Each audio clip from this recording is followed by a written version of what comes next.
Welcome to Season 4 of Outstanding Women Leaders, Witty and Wise Conversations. I'm your host, Katie L. Leeds, founder and chief owl at Outstanding Women Leaders Professional Coaching and Podcast, an organization dedicated to empowering women in leadership, relationships, and life. OWL is on a mission to host 100 million witty and wise conversations that inspire you, disrupt the way you think, and stir your soul into aligned action. That inspiration begins with a set of rules to guide our conversation today. Nobody gets to be wrong. Nobody gets to be right. Everybody gets to be vulnerable. Rule number 4, my favorite, everything is included. In a world that edits everything, we do not edit here. This conversation is exactly what it needs to be in this moment in time. We've asked our guests to join us via video to allow us to create authentic connection. Eyes are the window to the soul. You will be seen here. You will be heard. There is space for you. When this conversation comes to a close, I will ask our guests 3 questions. If you've tuned in before, you know what they are. If you haven't, you don't want to miss them. But enough about me. Today, I'm excited to welcome Outstanding Women Leader, Loree Draude, a seasoned leader and entrepreneur who advises and coaches executives and founders on how to improve their leadership. She's a sought-after speaker for her entertaining and inspirational talks about how to soar professionally and personally. Loree draws on her years of experience in the tech industry in the U.S. Navy, where she was one of the first women to fly combat jets. She deployed twice to the Persian Gulf, accumulating over 300 carrier landings and 1,600 flight hours. After completing her naval service, Loree led product, marketing, and operations teams at startups and tech companies, including Google and Meta. Loree holds an MBA from the Wharton School at the University of Pennsylvania with a major in entrepreneurial management and a BA in mathematics from the University of San Diego. Welcome, Loree. Thank you so much, Katie. I'm delighted to be here. I am so excited to learn about soaring into joy. Whenever I write my copy, I have soar in capitals. Owls are all about soaring. Yes. I am an abundance provoker, and joy is one of those things I am on a mission to bring more of to people. But before we get started talking about your book, take us back to when you maybe weren't soaring and maybe there wasn't so much joy. Oh my gosh. Like which one? There have been many. Yeah. So is it out of high school or out of college that you went into the Navy? Out of college. So when I graduated from high school, I guess sort of out of high school because I did Navy ROTC, so Reserve Officer Training Corps. I did not go to the Naval Academy, but NROTC is a great option because you get a degree from a university and you also earn a commission into the military service. So for me, Navy ROTC meant that when I finished college, I had a job waiting for me in the Navy. So that's how I entered the military. And I did training, during the week. We would drill once a week while I was in college, and we'd have to take a naval science class every semester. So things like navigation and how do you find your way around on a ship, but also things like leadership and management. So it was a great preparation to join the military. It wasn't, every single day, 24/7 like the Naval Academy, but I felt like I got a real college, like a normal college experience, as well as preparation to become an officer. So after I graduated from college, I went to flight school in the Navy, and that's where I started my naval service. It's so cool to hear you talk about flight school and all these things that just feel very masculine. They don't feel even today, they don't necessarily feel super attainable. I actually taught a tennis camp in summer at Annapolis. I would listen to the plebes running and wake me up every morning. And there weren't a lot of women there. No, but the women that were there were like me, just teaching the tennis camp to the kids. Right. I think, but this year they have quite a large percentage of women. It's the most women I think they've ever had in a class. I don't recall what the percentage is, but it's significant. It's like a third or something like that, which is, considering that it's only, well, I guess it's been almost 50 years since women have been in the Naval Academy. The first class was, I think, 1976. It's taken a while, but they're getting there. And yes, when I went to college, I graduated in 1989. There were not as many women, but my Navy ROTC unit, the executive officer, so the second in command, was a female officer. One of the instructors there who had a major impact in my life was a female instructor. My freshman year of college, I wanted to quit Navy ROTC and go become an actor. And and she was one of the people who convinced me to stay. And then, really served as a mentor to me as I continued in my naval career. So yeah, a lot of different ways to join the Navy, but I was pretty happy with ROTC. Mm. And I imagine there was a lot of fear when you Yes. found out, hey, not only are you get to be a part of this, but there's this war that's happened and you get to be in it. Right. Well, when the first Gulf War happened, I was still in flight school. And I was going through training, and it was a fairly quick, as wars go, it was not a long war. And so it was over before I finished flight school.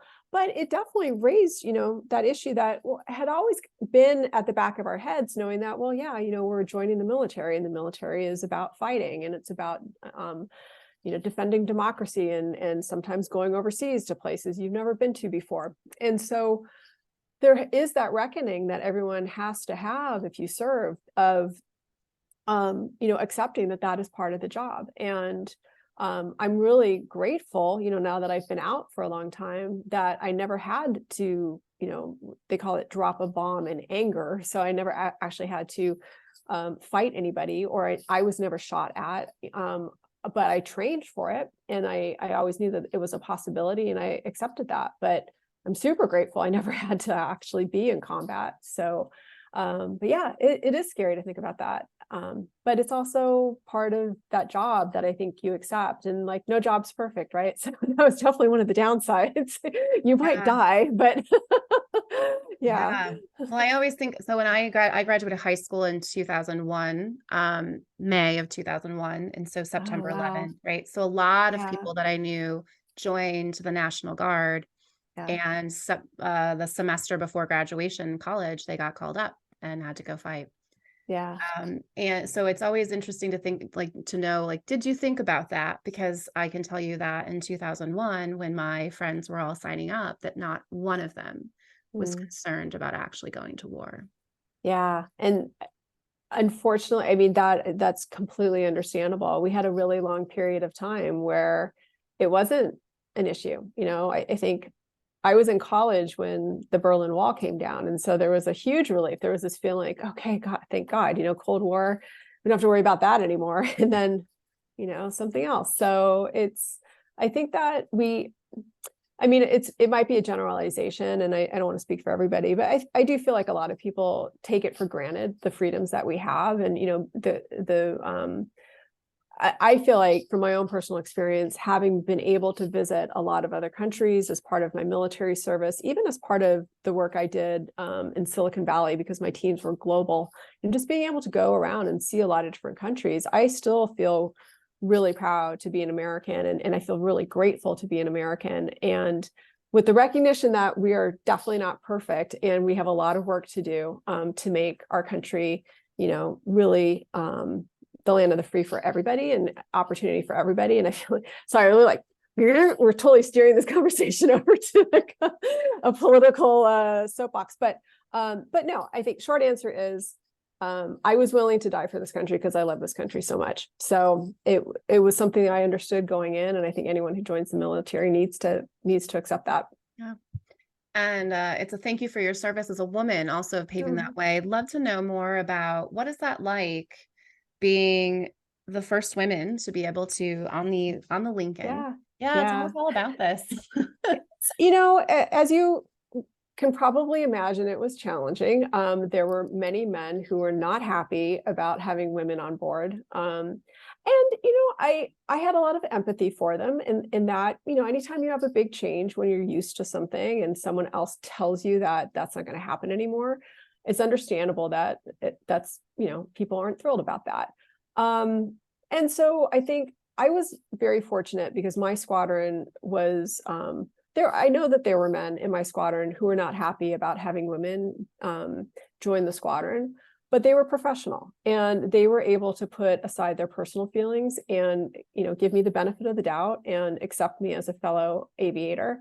And I met my end of the bargain, which was I met the qualifications, I did the work, I showed up and as a professional. And so I think that helped a lot. And again, I was lucky. There were some squadrons where some of the, especially the fighter squadrons, a lot of the men I think are just so attached to being a fighter pilot as a definition of who they are as a person and what that means, and the masculinity that is, has traditionally been attached to that, a very macho type of job that they just couldn't comprehend how a woman could be able to do the same things that they did. And the fact of the matter is that, flying a jet is, it's physically challenging, but it's not something that a woman cannot do. Especially the newer jets, have fly-by-wire systems. It's not like, Orville Wright out there, physically having to steer the ailerons or, they're directly attached. It's, so the physical requirements are, they're not insignificant, but they're completely accomplishable is not a word. They're doable by women. It's also a lot of the mental capacity. Like you have to be able to memorize things. You have to be able to make quick decisions. You have to learn how, procedures go, all those things. And those are things that women are absolutely capable of doing. So, but for a lot of men, they just like their view of what women are capable of doing just could not accept that one of those things could be flying a fighter jet or flying a jet and landing it on an aircraft carrier. And so I think it was kind of a big blow to their egos and to their own concept of who they are, to have women show up and be doing this. So that was hard. And I think that I was successful for a couple of reasons. One, I grew up in the military. So my father was a career Marine Corps infantry officer. So I definitely had been around the military and I understood the culture. And I knew how to kind of like slide into that culture without losing, who I am as a woman, losing my femininity, but also like, I didn't try to be a man. I didn't try to be masculine. I was able to be my authentic self. And I knew what the limits, I certainly had to be thoughtful about how I showed up.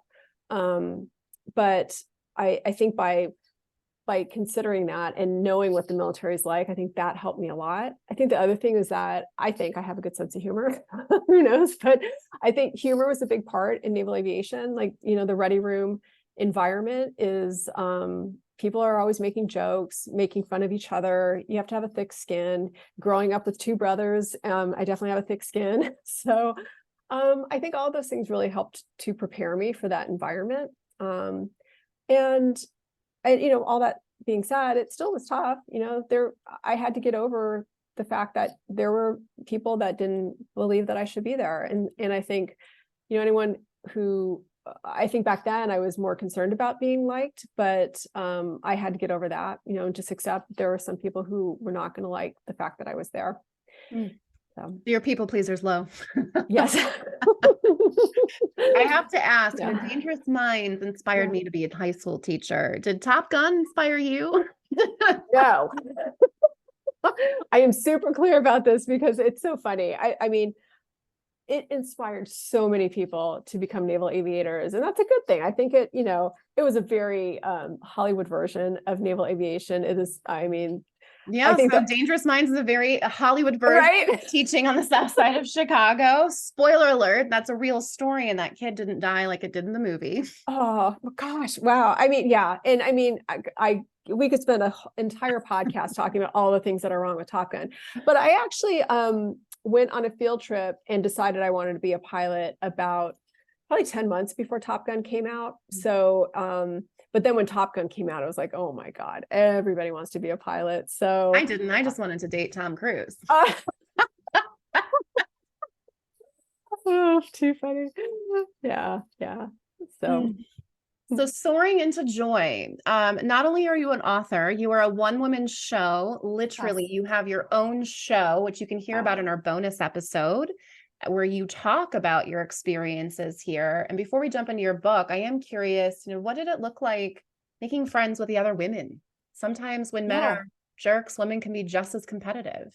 Yeah, I think if I could go back in time, that's probably one thing I would change. And not so much that the women were competitive with each other. It was more that I think, you know, obviously we're going to stand out. There were, out of 200 people in the air wing, there were 18 of us that were women. And on a ship of 5,000 people, there were about 500 women. So, we're going to stand out. And I think it wasn't so much that we felt like there was competition. I think it was more like we were all just trying to survive. And so like if a woman was struggling, it's I think there was a feeling like, well, it's almost like a disease. Like if you get too close, you're going to start struggling. Or, if it looks like you're being sympathetic to somebody who's struggling, that like there's something wrong. And it's so that I think that part was challenging, that we all just were really trying to get through the deployment and, do our jobs well. And I think because we already stood out, we didn't want to bring even more attention to ourselves by, always feeling like we had to be together or sit together or anything like that. And so, like, if I could go back now, I would have loved to have done more to really help support all the women together and be more adamant about how, there's power in sticking together and there's power in community. And there were some things that happened, like, we were forced to take a pregnancy test after our first port call, which, technically is illegal.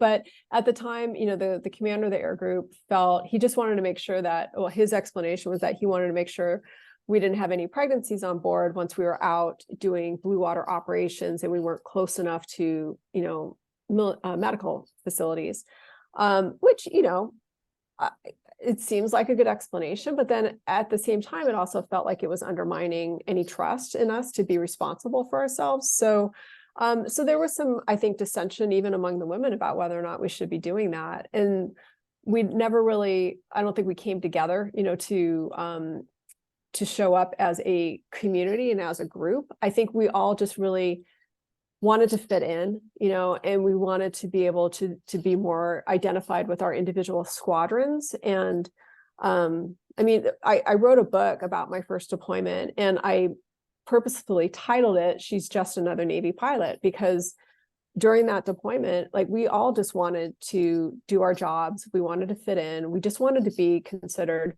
naval aviators. We didn't want to be female naval aviators. We didn't want to get special treatment, and we didn't want to be discriminated against. We just wanted to fit in and do our jobs. But I think, with some of the challenges, that was hard. And I would have loved to, I think I would have loved for all the women to have supported each other even more than we did. We did, but I think that we probably could have done even more. Yeah.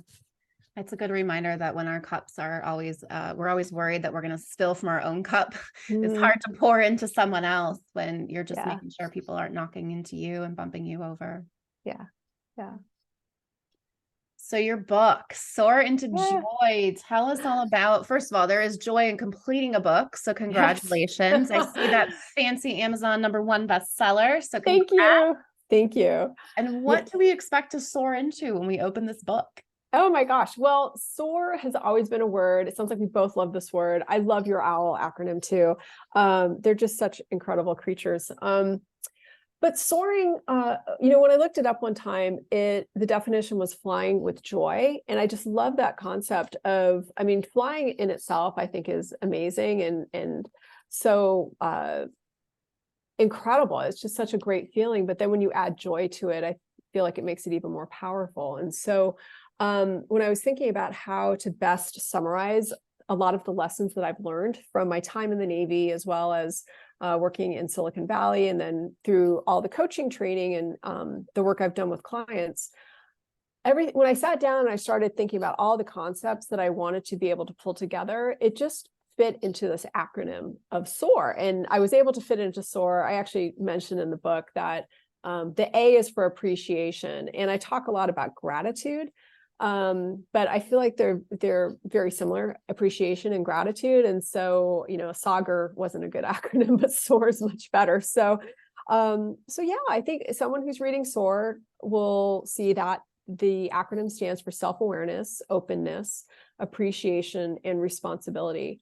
And those are aspects of my life that I felt have really contributed towards having a fulfilling life. And they're concepts that over time I've learned have had the most importance in my life. And so, I share some stories in the book as well from the Navy and from working in tech, and a lot of concepts that you'll probably find familiar as well, from our Coactive Training Institute coaching training. And my hope is that it will inspire people to learn to manage their fears, because I do feel like fear is probably the biggest thing that holds us back from living the lives that we really want. And how do we mitigate that fear? How do we manage it? I don't think it ever goes away. So rather than treating it as an enemy, I share some tips on how to engage with it in a friendly way to help fear realize that you are going to be able to take care of yourself, and it doesn't have to step in and try to protect you. So yeah, it was really fun to pull all these things together and to write the book. I managed to do it, a lot of, like many people, if I don't have some skin in the game, it's not going to get done. So I hired a coach to help me get through it and to hold me accountable to myself. And so I find that, spending a little money, I hate wasting money. So, if I want something done, I'll pay someone to help me do it to make sure I'm staying accountable to a schedule. And that worked out well for me in this case. And we were able to get it out at the end of last month in September. So I'm really excited to have it out in the world now. You talk about fear. What was your relationship with fear like when you were flying over the Gulf? Yeah. Oh gosh, stuffing it away. Compartmentalizing. The Navy does a fantastic job of training naval aviators to compartmentalize, because if you have a bunch of stuff happening, you need to be able to execute, and you need to have the emergency procedures memorized. You need to be able to do these things to save your life, to save your crew's life, to get the mission done. So I felt like I had spent a long time being able to really stuff fear someplace else. But then what I also found was, when I wasn't flying actively, in the book, I share about how at night, I'd be sleeping, trying to go to sleep, and I'd be running through potential emergencies that might happen in my mind. And I was losing sleep because I was so anxious about, well, what if this happens? What if that happens? I'd run through the procedures, and then I'd be like, but what if this happens? And what I had to finally realize is that there's a line between preparation and anxiety. And so if I knew the emergency procedures, then I'm prepared. But if I start going spinning into every single what if scenario, that was costing me sleep in this case. But, a lot of times it costs us happiness, or, just taking ourselves out of a wonderful present life that you could be enjoying. And instead our heads are off in the future. So I had to really learn how to manage that fear and just really focus on being present. Which, when you're flying, it's a good thing. You don't want to be not focusing on what's going on around you. So in the same way that the Navy taught us really well how to compartmentalize, I think being an aviator, you also learn to be really focused on the here and now and what's happening right now. So fear for you would be in the future. Yeah, most of my fears were about things that have not happened yet. So fear of failing at something, fear of doing something that made people unhappy or made me unlikable, fear of not being enough, just a lot of the typical fears that we have, but they were all future based. In fact, I love the acronym for fear of future events aren't real. And so every time I'd find my mind starting to make up these stories in my head about, well, what if this happens and they don't like it? Or what if I say something stupid? Or what if I'm in this meeting and I don't have an answer? I would start thinking about, okay, I'm here right now and everything's fine. And I have to trust myself and my training that I'm going to be okay. Or if I'm feeling a little bit unprepared, then I should probably spend this time reading up on something versus being afraid of not knowing the answer in the future. So it was a mindset shift of trying to be more present than letting my mind start running all these stories about what might happen. Yeah. You said something there about trusting yourself. Whenever I talk to people about fear of the future, I say, well, what it sounds like is you're afraid you don't trust yourself. Yeah. Yeah. Because the funny thing is, if you have these fears, which is understandable, we all have them, and our minds start going to all the things that could go wrong, why not, if we're going to go out there, why not start thinking about all the things that can go right? And so I've started to try to be more around visualizing versus, the catastrophic thinking. So if I think about, I don't know, anything in the future that bad that might happen, I think, well, what if it actually works out? What if this goes amazing? Like even with my show, I've got a performance coming up, and I'm never ever thinking about what if I screw up a line? What if I forget this? I'm visualizing getting up there and nailing it and taking my time and really being with the story and delivering a great performance. And that's where when I find my mind wanting to be like, oh, but what if you screw it up? I'm like, no, no, no, it's going to be great. So, and then I go back and, reread my script and make sure I know it. Hmm. As we wrap up our conversation today, because we could talk for hours, I have a million questions I want to ask you. As a historian, I can nerd out on this stuff all day. Love it. Awesome. What's your superpower? Oh, wow.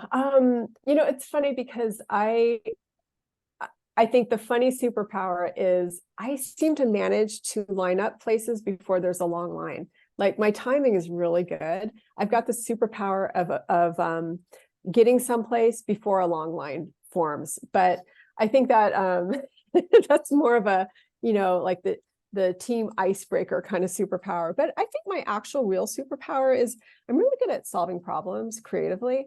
I feel like I'm a very creative person, and I love to make things happen. So I actually really enjoy, I love it when friends have problems, and I always have to ask, you want me to coach you? Because that's not me solving the problem, it's more asking questions. Or do you want me to help brainstorm with you to solve this problem? Because I do love solving problems, and like I love untangling knots, like all those types of things. I just really enjoy being creative with the purpose of solving a problem. So I think I would say that's what if I had to be a superhero, I would be CPS, the creative problem solver. Yeah, well, and I always tell, crucial conversations, crucial problem solving. If I were to write a book about it, it would be one page and it would be called Timing is Everything. Secret of comedy. Yeah. Knowing that your superpower is creative problem solving at just the right moment, what is your purpose here on Earth School? I would say my purpose is to inspire people to learn how to manage their fear, and by doing so, really live the lives that they want to live, not the lives that they think they should live or that other people are telling them they should live, but really what they truly desire in their heart. Because I think too often we don't do the things that we want to do because we're afraid of being judged by society or others, or what have you. But yeah, I'm hoping that I feel like my purpose is to inspire people to do that by living my own life, by sharing my stories through my show, through my book, and showing people that it's going to be okay. You can do this. You can manage your fears and go out and take risks and do things that seem like they're scary or kind of crazy, and it's going to work out. And I'm living proof of that. If you had told me 30 years ago, 40 years ago that I would have, landed on an aircraft carrier 300 times and I would have done a show off Broadway, I'd be like, no way. There's no way. I just can't even imagine that. But and it didn't happen overnight. But I do feel like by learning how to manage my fears, I've been able to do those things and more. And I just feel incredibly grateful for that. So we wrap up today. What's next for you? You've written a book, you're a one-woman show. Yeah. What's next for you? At this point, I'm thinking about doing the next version of SOAR and making it focused on leaders. Tentative title is SOAR as a leader. So just how can you take this acronym and apply it to leadership and how teams are supported? But beyond that, I don't have performances planned after this run in New York.